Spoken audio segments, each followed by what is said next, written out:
एक बात नोट कर लीजिए, 15 जून से आज की बात 8:30 बजे से होगा।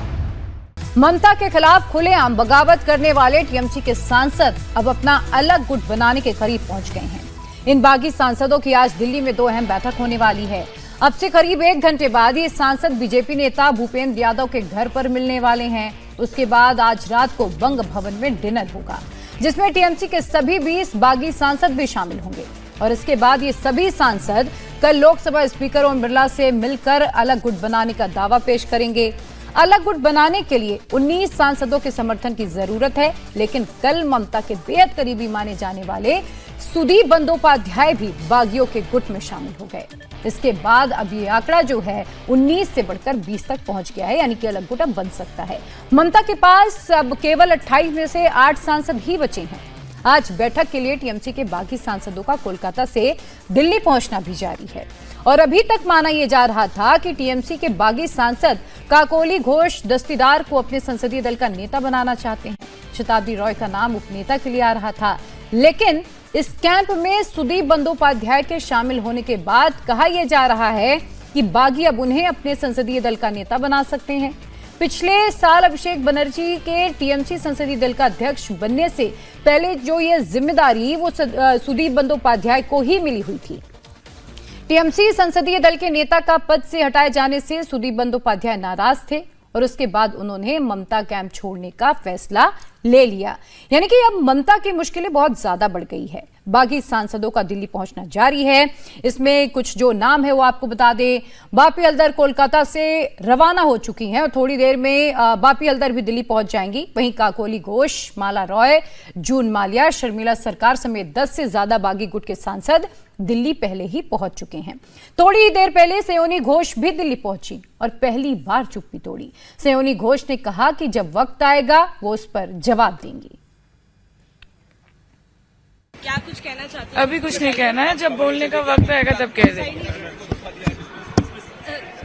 बागी विधायकों में शामिल हो गई हैं? सब पता चलेगा आप लोगों को। आप लोगों को पता चलेगा जब वक्त आएगा। देखिए, आपको मैं आपको जवाब नहीं दूंगी। मैं जवाब सिर्फ अपने क्षेत्र के लोगों को। लोग आपकी बात सुन रहे हैं सयोनी जी, ये आवाज आपके लोगों तक पहुंच रही है, क्या कुछ आप बताएंगे? आवाज आगे भी पहुंचेगी। और हमारे सहयोगी शोएब रजा हमारे साथ जुड़ चुके हैं, खास मेहमान भी हैं, उनका परिचय आपसे कराएंगे, लेकिन जल्दी से शोएब से एक अपडेट ले लेते हैं। शोएब, जरा ये बताइए, कितने बागी सांसद अब तक पहुंच चुके हैं, कहां पर सब मिल रहे हैं, कितने और लोगों की पहुंचने की बात सामने आई है? बिल्कुल, देखिए प्रिया, 10 से 12 सांसद अब दिल्ली पहुंच चुके हैं जो बागी गुट के हैं। कुछ कल ही पहुंच गए थे और कुछ आने का जो सिलसिला है फ्लाइट से वो दिल्ली कोलकाता से आ रहे हैं। और आज शाम 4 बजे एक संभावित ये टाइम है जहां भूपेंद्र यादव के आवास पर, जहां पर हम देख रहे हैं कि ये पूरा जो सेंटर इस वक्त बना हुआ है वो भूपेंद्र यादव का घर बना हुआ है। वहीं पर तमाम बागी सांसद पहले भी पहुंचे थे और उसी के बाद ये जो पूरा घटनाक्रम है बगावत का, उसकी शुरुआत हुई थी। तो आज फिर से वहीं पर बैठेंगे। अभी कुछ देर पहले ही निशिकांत दुबे, क्योंकि निशिकांत दुबे भी इस पूरे मामले में अहम भूमिका निभाते नजर आ रहे हैं। जब भी जो बागी सांसद है वो भूपेंद्र यादव के आवास पर पहुंचते हैं, निशिकांत दुबे भी वहां पर होते हैं। उनके सामने ही वहां पर बातचीत होती हुई दिखाई देती है। हमने 3 मीटिंगों में इस तरह की जो चीजें हैं वो देखी है। दूसरी जो बात है, शाम के वक्त एक डिनर भी है जहां पर सभी जो बागी सांसद है वो इकट्ठा हो गए। आज कुछ चीजें और क्लियर हो जाएगी, क्योंकि अब तक हमने जो दस्तखत की हुई चिट्ठी है वो देखी, उसमें 19 सांसदों के नाम थे। उसके बाद सुदीप दा कल शाम यहाँ पर बगावत करते हुए दिखाई दिए और उनकी भूपेंद्र यादव, उसके बाद अमित शाह और उसके बाद किरण रिजिजू से भी मुलाकात की बात सामने आई।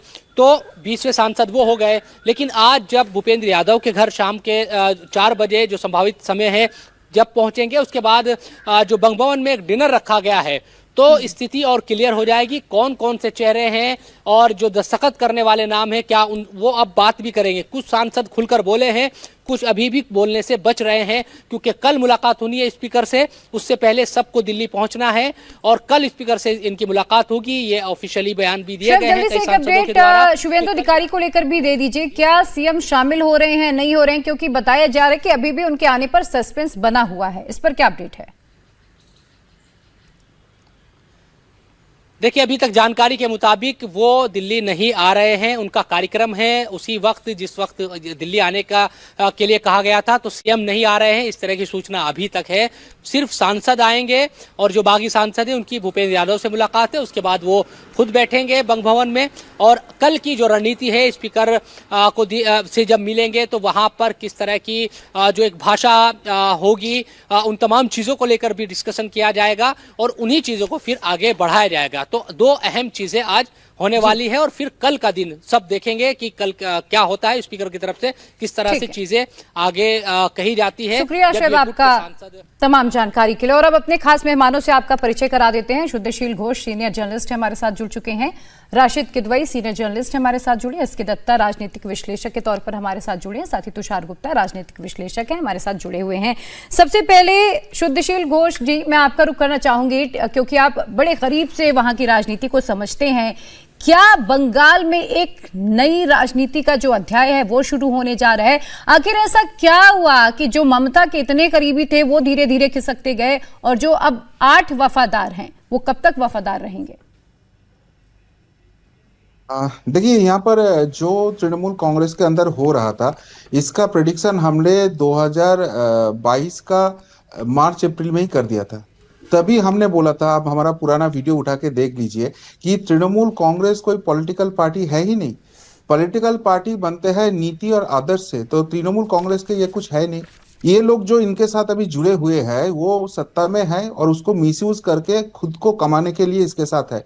जिस दिन ये सत्ता से बाहर हो जाएगा उस दिन तृणमूल कांग्रेस का झंडा पकड़ने के लिए कोई नहीं बचेगा और वही रिजल्ट निकलने के 1 महीने बाद सामने आ रहा है।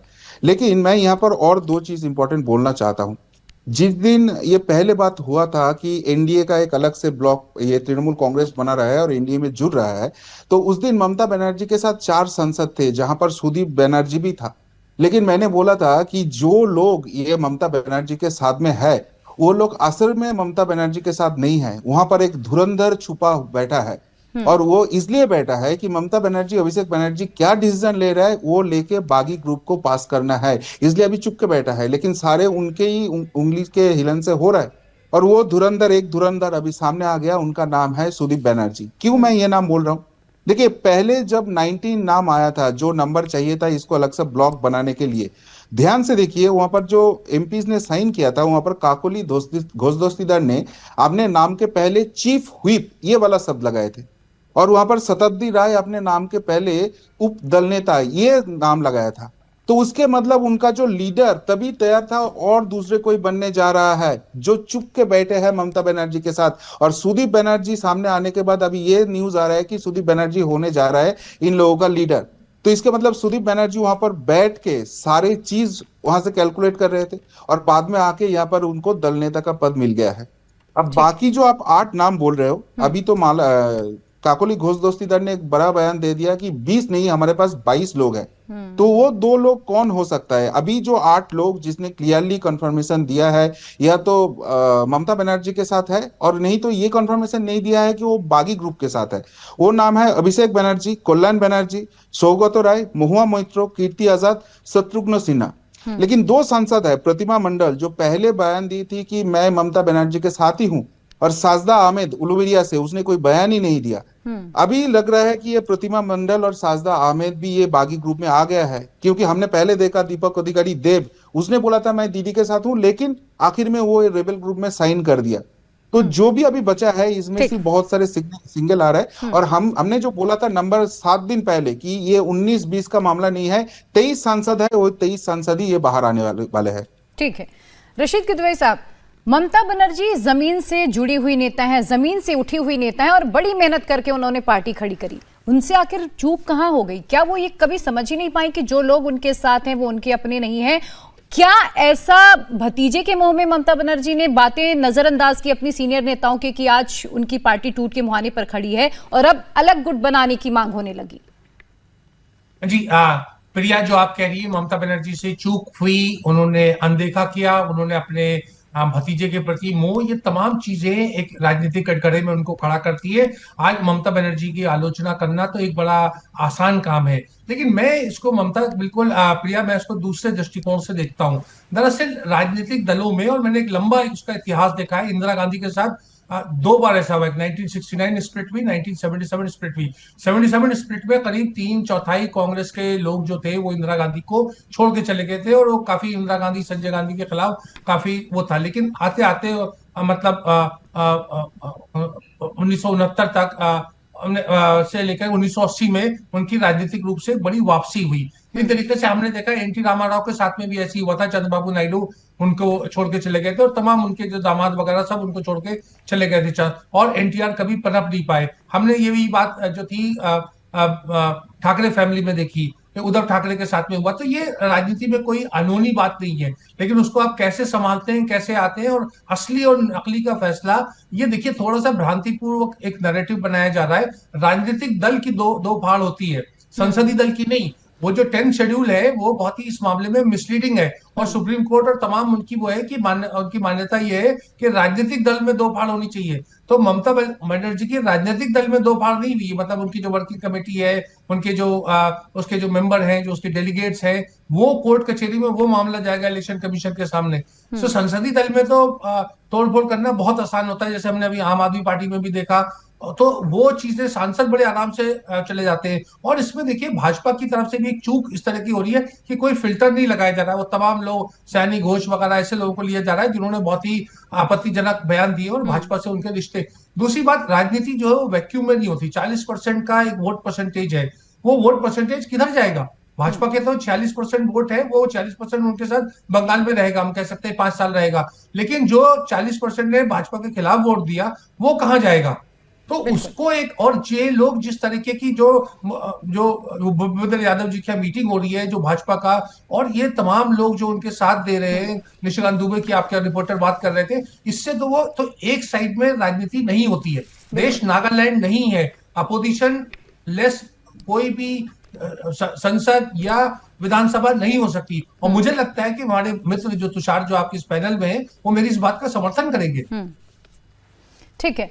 ममता से बगावत करने वाले टीएमसी के 20 लोकसभा सांसद आज मीटिंग करेंगे, रात में डिनर पर भी मिलेंगे और आगे की रणनीति पर चर्चा होगी। इसके बाद कल सभी बागी सांसद लोकसभा स्पीकर से मुलाकात करेंगे, अलग गुट को मान्यता देने की मांग करेंगे।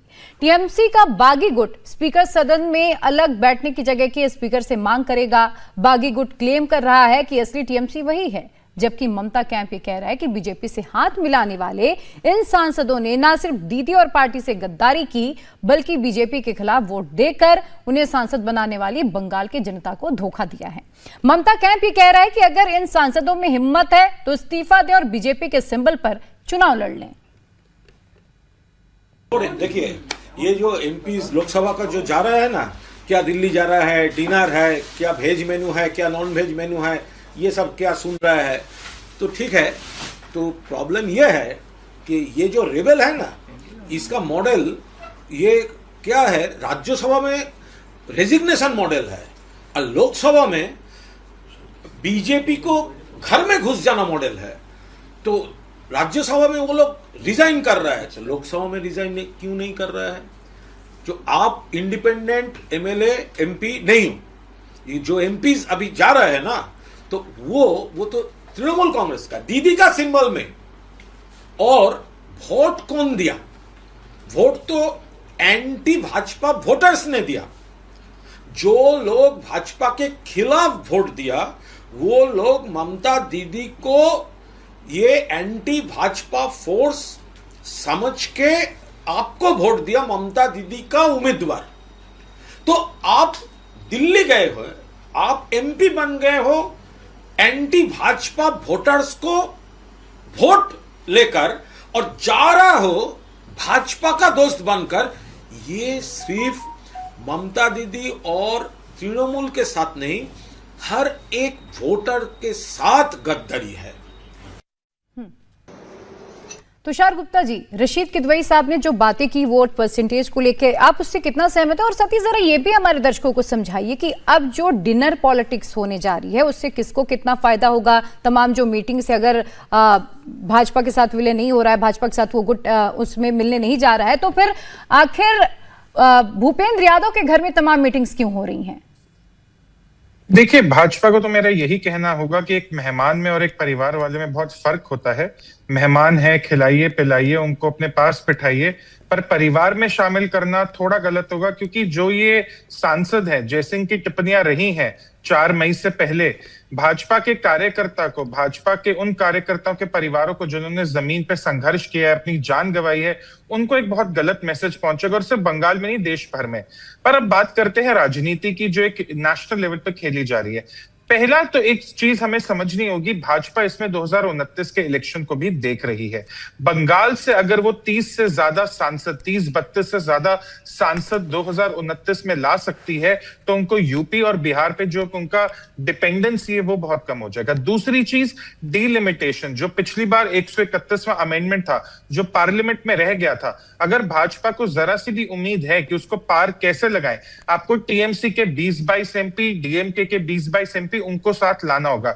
डीएमके इंडिया लाइन से निकल चुकी है, कांग्रेस से उनका नाता टूट चुका है, तो उनकी क्या मान सकता है वो हमें अभी पता नहीं चलेगा, बट चांसेस है कि वो भाजपा के साथ आ सकते हैं। दूसरी बात ये, तीसरी, ममता बनर्जी की पार्टी पहली पार्टी नहीं है जो इलेक्शन हारी थी। समाजवादी पार्टी हारी है, आरजेडी हारी है, डीएमके हारी है, आम आदमी पार्टी हारी है, एनसीपी, शिवसेना, सब इलेक्शन हारते हैं। पर ये पार्टियां फिर भी रहती हैं क्योंकि एक आइडियोलॉजी है, एक आइडियोलॉजी है, इनको एक साथ रखता है। कई बार वो आइडियोलॉजी परिवार होता है, पर फिर भी पार्टी रह जाती है, एमपी रह जाते हैं।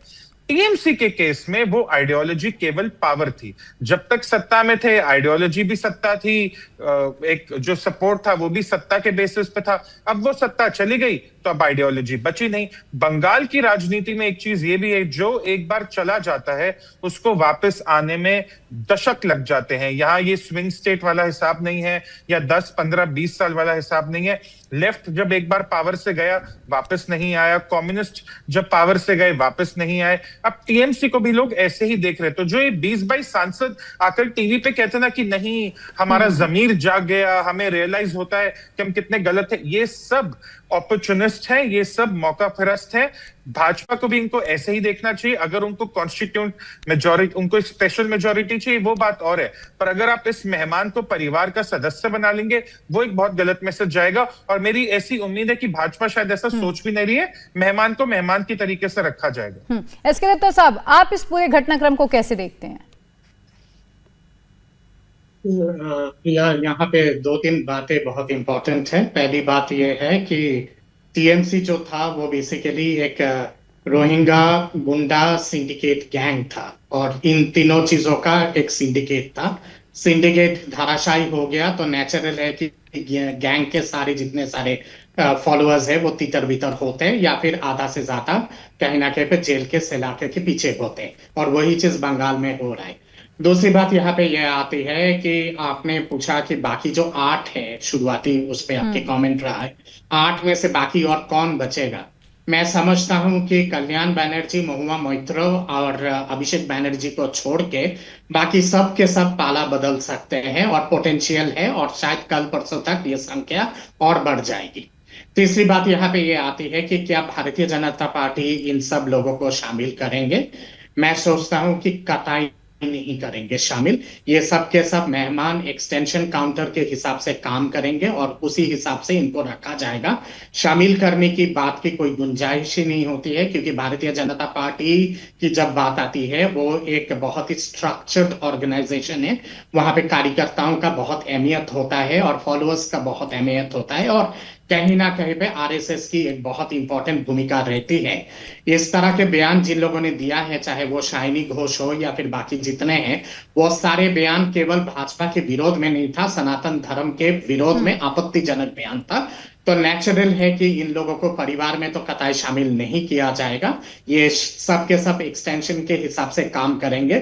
जहां बात आती है कि ओरिजिनल टीएमसी कौन रहेगा, मैं समझता हूं कि ये केवल आपकी असेंबली में विधायकों का पलायन की बात नहीं है, या फिर सांसदों का पलायन की बात नहीं है। काउंसिलर्स, बंगाल के अलग अलग कॉर्पोरेशन से आधा से ज्यादा काउंसिलर्स, 2/3 काउंसिलर्स मेरे हिसाब से, जितना सूचना है मेरे पास, या तो रेजिग्नेशन दे चुके हैं या तो फिर अलग हो चुके हैं। और कल को मैं समझता हूं कि पार्लियामेंट के ये स्पीकर साहब के साथ ये बैठक के बाद ऑफिस बेयरर्स भी तृणमूल कांग्रेस के बहुत सारे छिटेंगे और पलायन करेंगे। ममता बनर्जी के लिए आज के डेट में कुछ नहीं है और अब तो पिटारा खोल रहा है भ्रष्टाचार का एक के बाद एक। शुभेंदु अधिकारी जी ने जिस तरह का तथ्यों के आधार पे कल आरोप लगाए हैं करप्शन को लेके, जिसपे ममता बनर्जी का नाम डायरेक्टली इन्वॉल्व हो रहा है, मैं समझता हूँ कि आगे का रास्ता टीएमसी के लिए बहुत ज्यादा कठिन है। बिल्कुल, ममता वाला गुट के जी बिल्कुल। और वहीं ममता के जो बेहद करीबी माने जाने वाले सुदीप बंदोपाध्याय हैं, वो भी बागी कैंप में शामिल हो गए हैं। सुदीप बंदोपाध्याय ने कल दिल्ली में शताब्दी रॉय के साथ भूपेंद्र यादव से मुलाकात की, फिर वो गृह मंत्री अमित शाह से भी मिले और उसके बाद बागी सांसदों की जो संख्या है वो 20 हो गई। बागी सांसदों को 2/3 बहुमत का आंकड़ा पार करने के लिए 19 सांसदों की ही जरूरत थी, लेकिन सुदीप बंदोपाध्याय के साथ आ जाने से ये जो आंकड़ा है 19 से बढ़कर 20 हो गया और इसीलिए कल जो बाकी सांसदों का गुट है वो लोकसभा स्पीकर ओम बिरला से मुलाकात करेंगे, अलग गुट को मान्यता देने की मांग करेंगे।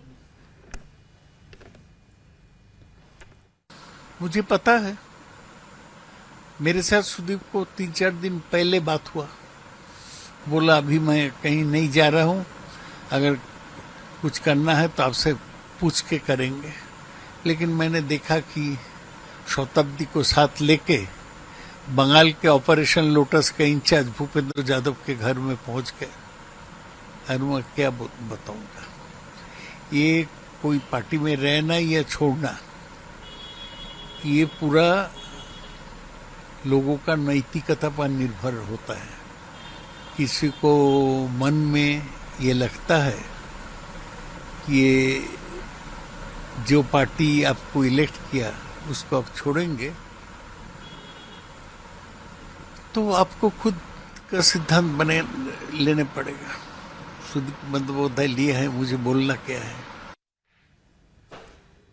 रशीद किदवई साहब, जिस तरीके से तमाम बड़े क्लोज लोग धीरे धीरे छिटक रहे हैं, ममता बनर्जी आगे क्या करेंगी, कैसे पार्टी को खड़ा करेंगी? क्योंकि जो पुराना इतिहास रहा है, जो सत्ता से गया वापस नहीं आया, अगर पावर को लेके तमाम लोग उनके साथ थे तो फिर थोड़ा सा मुश्किल रहा तो आगे नजर आती है। जो इतिहास रहा है, मैं उसको देखते हुए बात कर रही हूँ।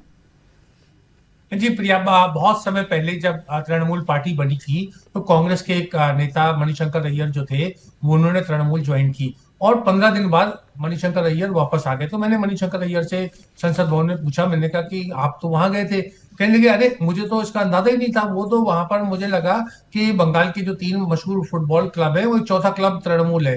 पहला मतलब जैसे ईस्ट बंगाल है, मोहन बगान है और मोहम्मडन स्पोर्टिंग, और चौथा फुटबॉल क्लब वहां पर के रूप में ये टीएमसी है। तो वो वापस आ गए, लेकिन टीएमसी का चरित्र वो वैसा रहा, पावर ड्रिवन रहा, डोमिनेंस की राजनीति थी, तमाम चीजें। देखिए मैं कह रहा हूँ, टीएमसी की आलोचना करना तो अभी एक आसान काम है, वो एक फोरगोन कंक्लूजन हो गया कि टीएमसी राजनीतिक रूप से पिछड़ गई है, पिट गई है, ममता बनर्जी हार गई है। लेकिन आगे क्या होगा? देखिए राजनीति में राजनीतिक दलों का एक कैरेक्टर होता है, जिसको तुषार भी जिक्र कर रहे थे, एक उनका एक प्रोफाइल होता है। आप उनकी विचारधारा से माने या ना माने, वाम दल है हमारे देश में, सोशलिस्ट पार्टीज है, कांग्रेस है, राइट ऑफ सेंटर है, भाजपा, शिवसेना, ऐसी बहुत से राजनीतिक दल है। मेरा समस्या जो लोग असली तृणमूल कह रहे हैं, जो 20 सांसद, इनका कोई कैरेक्टर नहीं है, ना ये इधर के रहेंगे ना उधर के रहेंगे, और इसको एक राजनीतिक रूप से भाजपा को भी नुकसान होगा। ये मेहमान नहीं है, ये बहुत ज्यादा परेशान करेंगे, और ये मेहमान जो है ये तो एक उसका एक फायदा उठा रहे हैं, एक तरीके की अघोषित एक माफीनामा का काम है, जो पहले भी हुआ करता था। जैसे इमरजेंसी के टाइम पे बहुत से लोगों ने अपनी जेल से बचने के लिए वो एक लाइन लिख के दे देते थे कि हमें इंदिरा जी के 20 सूत्री कार्यक्रम में विश्वास है, 20 पॉइंट प्रोग्राम उस तरह। तो उसका मतलब ये होता था कि वो इंदिरा गांधी के विरोधी नहीं है, तो उनको इंदिरा गांधी जेल से छोड़ देती थी। तो ये इस टाइप का वो कर रहे हैं। इसको भाजपा को राजनीतिक रूप से अंदर, भाजपा के अंदरूनी रूप में इसको सवाल उठाना चाहिए कि ये लोग तो बचने के लिए आ रहे हैं। इनको जिनको सजा मिलनी चाहिए थी, जैसा आप बता रही हैं, आपके रिपोर्टर बता रहे हैं कि पार्षद से लेके और इस तरह 80% लोग अगर चले गए, तो मतलब जो माल काटा है, या अगर कोई भी सिंडिकेट था, या आप जो भी उसको उपमा दें, मेरा कहना उस मामले में उचित नहीं है, वो तो सबने मिलकर किया था। और जो सजा है वो केवल जो है 20% को मिलेगी, अगर मिलेगी तो ये मुझे लगता है कि ये गोरख धंधा है, जिसको भाजपा को एक राजनीतिक निर्णय लेना चाहिए। वो नहीं लेगी तो उसको नुकसान होगा। तुषार कह रहे हैं कि वो बिल पास होने के लिए इस टाइप का अगर जो कंप्रोमाइज करेंगे, जिसको देश देख रहा है, पूरा बंगाल के अलावा पूरे देश में एक लोग उसको देख रहे हैं कि क्या हो रहा है। तो ये चीज जो है ये लोकतंत्र के लिए शुभ संकेत नहीं है, दुर्भाग्यपूर्ण है। ठीक है सर। इसी बीच एक बड़ी खबर अपने दर्शकों को बता दें, टीएमसी के बागी सांसद जहां दिल्ली में अपने अगले कदम का ऐलान करने की तैयारी कर रहे हैं, वहीं ममता के भतीजे अभिषेक बनर्जी सीआईडी के सवालों के चक्रव्यूह में फंसे हुए हैं। अभिषेक बनर्जी से पिछले 3 घंटे से पूछताछ हो रही है। अभिषेक बनर्जी आज दोपहर 12 बजे सीआईडी मुख्यालय पहुंचे थे। उसके बाद से उनसे फर्जी सिग्नेचर मामले में सवाल जवाब जारी हैं। ये अभिषेक बनर्जी के साथ सीआईडी की पूछताछ का दूसरा राउंड है। इसके पहले 11 जून को करीब 6 घंटे तक सीआईडी के द्वारा अभिषेक बनर्जी से सवाल जवाब हुए थे। उस दौरान अभिषेक ने जो जवाब दिए, सीआईडी की टीम उससे संतुष्ट नहीं थी और इसीलिए उन्हें फिर समन भेजकर आज दोबारा पेश होने के लिए कहा गया। सीआईडी ने आज टीएमसी नेता कुणाल घोष को भी बुलाया है और कुणाल घोष को दोपहर 3 बजे भवानी भवन पहुंचने के लिए कहा गया था और इसकी संभावना है कि दोनों नेताओं का आमना सामना कराकर दोनों से पूछताछ की जाएगी। वहीं अभिषेक बनर्जी की मुश्किलें यही खत्म नहीं हो रही हैं। कल उन्हें प्राइमरी टीचर्स भर्ती परीक्षा में ईडी का भी सामना करना पड़ेगा। अभी आज सीआईडी का सामना तो कर ही रहे हैं, लेकिन कल ईडी का सामना करेंगे और फिर उसके अगले दिन यानी कि 16 जून को वापस सीआईडी हेड स्पीच मामले में अभिषेक से सवाल पूछेगी। 22 जून को पुलिस पर अटैक के मामले में उन्हें त्रिपुरा कोर्ट में पेश होने के लिए कहा गया है। अभिषेक की मुश्किलें फिलहाल अभी तो खत्म होती नजर नहीं आ रही हैं। ममता का किला जितनी तेजी से दरक रहा है, उसी रफ्तार से अभिषेक पर कानूनी शिकंजा भी अब कसता हुआ नजर आ रहा है। शुद्धशील घोष, इस वक्त सर ममता चौथरपा गिरती हुई नजर आ रही है, लेकिन अभी जो रशीद किदवई साहब बातें कर रहे थे, मैं उसी पर वापस आती हूं, क्योंकि भाजपा की आइडियोलॉजी एकदम से अलग है। वो उनकी विचारधारा बिल्कुल विपरीत है और अगर वो सांसदों को शामिल करते हैं या फिर उन्हें बाहरी के तौर पर उनसे काम कराते हैं, तो क्या बंगाल में उनके लिए काम करना इतना आसान होगा? क्या भाजपा को डेंट नहीं लगेगा? देखिए प्रिया जी, यहाँ पर इस बारे में हमने जब चर्चा किए थे मेरे वीडियो में, तो वो बहुत हंगामा हुआ बंगाल में और बहुत सारे भाजपा का जो वर्कर है, जो समर्थक है, वो हमसे जुड़ा है और बोल रहे हैं कि आप जो सवाल उठाया है सही है, इसको हम नहीं मान पाएंगे। लेकिन अगर आप पॉलिटिकल नोट से देखो तो यहाँ पर जो 2026 का चुनाव है, असेंबली इलेक्शन हुआ है, उसको अगर हम लोकसभा में कन्वर्ट करते हैं तो अभी जो है 32 ऐसे सीट है आउट ऑफ 42 जहां पर भाजपा आगे चल रहा है। 10 सीट कहां पर प्रॉब्लम है? मालदा उत्तर, मालदा दक्षिण, जंगीपुर, बहरमपुर, मुर्शिदाबाद, बोसीघाट, उलुबेरिया, जयनगर, डायमंड हार्बर, मथुरापुर। इसमें से ये जयनगर, डायमंड हार्बर, मथुरापुर है साउथ 24 परगना में, जहां पर भाईपो मॉडल चलते हैं, डायमंड हार्बर मॉडल चलता है। लेकिन वो मॉडल ये जहांगीर जैसे गुंडों से चलाते थे।